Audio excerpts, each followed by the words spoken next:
मेरे प्रिय बच्चे, क्या तुम जानते हो कि तुम्हें किन कारणों की वजह से इस जन्म में इतना संघर्ष करना पड़ता है। चाहे छोटी से छोटी कामना, छोटी से छोटी इच्छा भी क्यों ना हो, उसके लिए भी तुम्हें बहुत ज़्यादा ही तरसना पड़ता है। कई बार लोगों के लिए जो प्राप्त करना कभी कभी बहुत ही आसान, बहुत ही सामान्य बात होती है, ठीक वही चीज़ प्राप्त करने के लिए तुम्हें अत्यधिक कठिन संघर्ष और श्रम करना पड़ जाता है। आखिर क्या कारण है जो तुम्हारे साथ ऐसा घटित हो रहा है, जबकि तुम्हारे ऊपर ब्रह्मांड का हाथ है, जबकि वह तुम्हारे पक्ष में कार्य करने को विवश भी है, जबकि तुम्हारे कर्म भी उचित दिशा में समायोजित हो रहे हैं, फिर भी ऐसे कौन से कारण बन रहे हैं जिसकी वजह से तुम्हारे साथ ऐसा हो रहा है? क्यों तुम्हारे जीवन में धन कई बार बहुत ही कठिनाई से आता है? कई बार यदि वह तुम्हारे पास आ भी जाए तो वह टिक नहीं पाता है, बल्कि किन्हीं न किन्हीं कारणों से वह समाप्त हो जाता है, तुमसे छूट जाता है, तुमसे दूर हो जाता है। मेरे प्रिय बच्चे, तुम जितना धन अर्जित करते हो उससे कहीं ज़्यादा तुम्हारे ऊपर जिम्मेदारियों का बोझ लद जाता है। यह कब आया कब चला गया, वास्तव में तुम इसे समझ ही नहीं पाते हो। मेरे प्रिय बच्चे, मैं तुम्हारी दुविधा, तुम्हारी भावना को समझता हूँ। दूसरों की अपेक्षा कम उम्र से ही तुम्हारे ऊपर विभिन्न प्रकार की जिम्मेदारियाँ आ गई थी। यह शायद अन्य के समझ में ना आए या शायद वैसी ना दिखती हो, लेकिन तुमने अपने मनोभाव में बहुत सी जिम्मेदारियों का बोझ लाद रखा है। बचपन से ही तुम दूसरों को खुश करने का प्रयास करते आए हो, खासकर अपने परिवार वालों के लिए, अपने मुख्य सगे लोगों के लिए तुम्हारे मन में बहुत सी भावना जन्मी है। मेरे प्रिय बच्चे, धीरे धीरे संघर्ष तुम्हारे जीवन का एक ऐसा अभिन्न अंग हिस्सा बन गया है जिससे छूटकर अलग होना भी बहुत बड़ी बात हो गई, जिसे ताक पर रखकर अपने लिए कुछ करना तुम्हारे लिए पाप समान हो गया है। मेरे प्रिय बच्चे, आज यदि किसी भी तरह से, किसी भी वजह से, किसी भी समय में तुम्हें यह संदेश मिला है, तो वास्तव में इसके पीछे बहुत ही खास कारण छुपे हुए हैं, जिसे जानकर तुम हैरान हो जाओगे। मेरे प्रिय बच्चे, इस संदेश में तुम्हें अपने जीवन में बड़ी सफलता पाने के रहस्य तो प्राप्त होने वाले ही हैं, साथ ही तुम्हारा जीवन जो प्रेम के अभाव में अब तक संकुचित हो गया है, वह प्रेम से भरने वाला है, क्योंकि तुम प्रेम के पात्र हो और तुम प्रेम के लिए बनाए गए हो। इसीलिए प्रेम को तुमसे दूर नहीं किया जा सकता, भले ही कोई कितना भी प्रयास क्यों ना कर ले, कोई कितने भी षड्यंत्र क्यों ना रच ले, लेकिन बचपन से ही तुमने सदा ही प्रेम की कामना की है। जब तुम्हें तुम्हारे साथी की पता भी नहीं था, तब भी तुम्हारे मन में ऐसी कल्पना जन्म ली जिसमें तुमने एक नया जन्म दिया। तुम उसके रूप रंग से तो परिचित ना रहे, लेकिन उसके लिए तुम्हारी भावनाओं के माया जाल बुनते चले गए। मेरे प्रिय बच्चे, तुम अपनी आंखें बंद करके उसका विचार करते थे, जिसको तुम वास्तविकता में जानते भी नहीं थे। कभी संगीत सुनते हुए, कभी यूं ही भावनात्मक बातों को सोचकर, भावनात्मक विचारों को देखकर, उसे समझकर तुम्हारे मन में ऐसी स्थिति उत्पन्न हुई। मेरे प्रिय बच्चे, तुम्हें इस संदेश को ध्यानपूर्वक पूरा अंत तक सुनना है। मेरे प्रिय, अब मैं आ रहा हूँ तुम्हें सफलता दिलाने के लिए। मेरे प्रिय बच्चे, अब तुम्हें घबराने की आवश्यकता नहीं है। जिस तरह से व्यक्ति प्रतिदिन पुराने वस्त्रों को त्याग कर नवीन साफ सुंदर वस्त्र धारण करता है, उसी प्रकार से मेरे प्रिय बच्चे, ठीक उसी प्रकार से आत्मा भी पुराने और वृद्ध शरीर को त्याग कर ऐसा शरीर जो जर्जर हो चुका है उसे त्याग कर नवीन शरीर धारण करती है। कोई मनुष्य, चाहे वह स्त्री हो या पुरुष, इस बात से कोई फर्क नहीं पड़ता। जीवात्मा सदैव अलग अलग रूपों को धारण करती है। कभी वह स्त्री भी हो सकती है, कभी पुरुष भी। किसी जन्म में यदि उसने स्त्री का रूप लिया हो तो किसी जन्म में वह पुरुष के रूप में भी अवतरित उत्पन्न हो सकती है। मेरे प्रिय बच्चे, जीवात्मा का खेल बड़ा ही रोचक होता है, जो सामान्य मनुष्य के लिए समझ पाना सामान्य बिल्कुल भी नहीं है। इसको समझने के लिए बहुत से ज्ञान और आत्मबोध की आवश्यकता होती है। तुम जो सदा से ही अपने जीवन का लक्ष्य जानने की आकांक्षा व्यक्त करते आए हो, तुम्हें यह अवश्य ही पता चलना चाहिए कि तुम्हारे जीवन में किन उद्देश्य की पूर्ति करना तुम्हारे लिए विशेष है। लेकिन कुछ ऐसे लोग हैं जिनका तुम्हारे पूर्व जन्म से बहुत ही गहरा संबंध है। कुछ ऐसे लोग हैं जो कभी तुम्हारे बहुत ही खास हुआ करते थे। आज भी तुम्हें उनसे अपनी निकटता का एहसास होता है। वह भले ही इस जन्म में तुम्हारे अपने सगे संबंधी ही ना हो, लेकिन कहीं ना कहीं उनसे तुम्हारी निकटता इस कदर महसूस होती है। तुम उन्हें देखकर तुम्हें उनके होने का, अपने करीब होने का, उनसे जुड़ाव का एहसास होता है। यह लगाव बड़ा विशेष है जिसे तुम समझ नहीं पाते हो।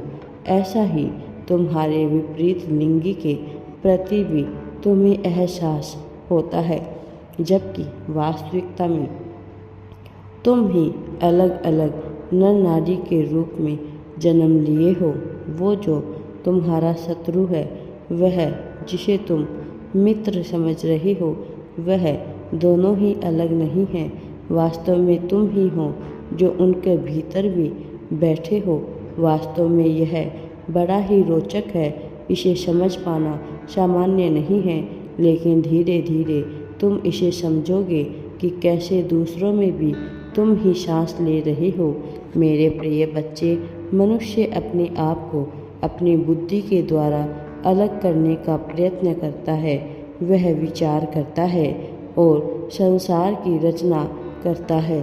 संसार की रचना वह कहीं भी कर सकता है। गुफाओं में बैठकर भी उसके मन में संसार जन्म ले सकता है। लोगों से अलग थलग होकर, लोगों की शक्ल ना देखते हुए भी वह संसार की रचना कर सकता है। यह गुण है, यह विशेष गुण है, लेकिन इसका प्रयोग वह सटीक अर्थों में, सही मायनों में, सही जगह पर ही करता है, क्योंकि वह विवश होता है, क्योंकि उसे सही कुछ भी पता नहीं होता कि क्या वास्तविकता में सटीक है, क्या नहीं। इसलिए वह अंधाधुंध बातें जन्म देता रहता है। मेरे प्रिय बच्चे, संसार की रचना करता रहता है वह।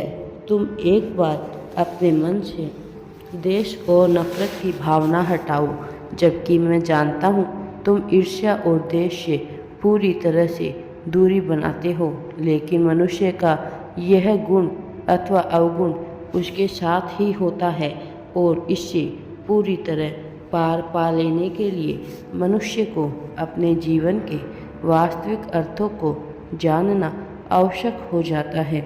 मेरे प्रिय बच्चे, तुमने अब तक जो जीवन जिया है वह इतना संघर्ष में गुजारा है कि ना चाहते हुए भी तुम्हारे अंदर हिंसा जन्म ले ही लेगी, और इसमें तुम्हारा दोष नहीं है। वास्तव में इसमें तुम्हारा दोष किया ही नहीं जा सकता, लेकिन तुम मनुष्य और मनुष्यता से ऊपर उठकर सोच सकते हो, ऐसी तुम में क्षमता प्रकट हो गई है। ब्रह्मांड तुम्हें वह कला प्रदान करती है जो तुम अभी सोच नहीं पा रही, लेकिन धीरे धीरे तुम यह देख पाओगे कि कैसे तुम इनसे ऊपर उठकर सोच रहे हो। तुम अपनी क्षमता का पूर्ण लाभ ले पाओगे और तुम इसको करने से दूर नहीं हो। वास्तव में तुम बहुत करीब आ चुके हो इसे समझने के। पिछले कुछ समय से तुमने जिस तरह की आध्यात्मिक यात्रा का प्रारंभ किया है, यह यात्रा तुम्हें बहुत आगे तक लेकर आएगी। अब तुम आध्यात्म की उन सीढ़ियों तक आ पहुँचे हो जहाँ से मुक्ति का द्वार दूर नहीं है। मेरे प्रिय बच्चे, तुम्हारा मूल स्वरूप कई शरीरों को धारण कर चुका है, इसीलिए मेरे प्रिय, तुम्हें तुम्हारे पूर्व जन्म से संबंधित बहुत सी घटनाएं याद आने लगती है। बहुत सी जगह पर तुमने अपनापन महसूस होता है, जबकि तुम वहाँ पहले उतना रहे भी नहीं, और बहुत सी जगह पर तुम्हें बहुत ही बुरा प्रतीत होता है, क्योंकि कहीं ना कहीं तुम्हारी उनसे गहरी बुनियादी और बेवजह की बुरी आदतें जुड़ी है, इसीलिए तुम्हें वहाँ अच्छा नहीं लगता। मेरे प्रिय बच्चे, ब्रह्मांड द्वारा तुम्हें आवश्यक ज्ञान और सभी प्रकार के संसाधन पर्याप्त मात्रा में प्रदान किए जाने वाले हैं। तुम्हारे पास धन, उपलब्धियां उपहार स्वरूप मिलेगी। वास्तव में जितनी तुम्हें आवश्यकता है उससे भी कहीं ज़्यादा मिलेगी। पहले भी तुम्हें यहाँ सब प्रदान किया गया था, किंतु तब तुमने इसका मूल्य सही अर्थों में समझा नहीं था। और जब मनुष्य किसी चीज़ को मूल्य प्रदान नहीं कर पाता तो वह उससे छिन जाती है, वह उससे दूर हो जाती है। जब वह उसका पूर्ण उपयोग नहीं कर सकता तो वह उसका पूर्ण उपभोग भी नहीं कर पाता है। मैं नहीं चाहता कि पिछले जन्मों में तुमने जो भूल दोहराई थी वह इस जन्म में भी घटित हो। इस वजह से मैं तुम्हारा मार्गदर्शन करने के लिए एक ऐसे रूप में आने वाला हूँ जिसकी तुमने बिल्कुल भी सोच जाहिर नहीं की होगी। या एकदम अनूठा होगा, एकदम अलग, तुम इसे समझ नहीं पाओगे।